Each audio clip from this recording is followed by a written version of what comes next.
శ్రీకాళహస్తి గుడి ఆంధ్రప్రదేశ్లోని చిత్తూరు జిల్లాలో ఉంది. ఇది పంచభూత లింగాల్లో వాయులింగంగా ప్రసిద్ధి చెందింది. ఈ గుడి పుట్టుక వెనక ఒక అద్భుతమైన పురాణ కథ ఉంది. పూర్వం ఈ ప్రాంతంలో ఒక సాలీడు, ఒక పాము, ఒక ఏనుగు శివుడిని భక్తితో పూజించేవారు.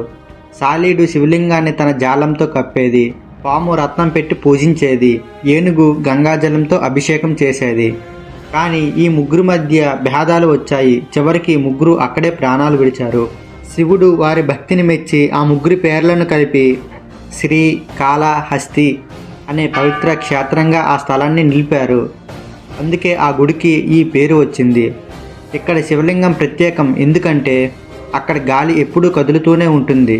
లింగం ముందు దీపం పెడితే ఎంత గాలి లేకపోయినా అది కదులుతూనే ఉంటుంది.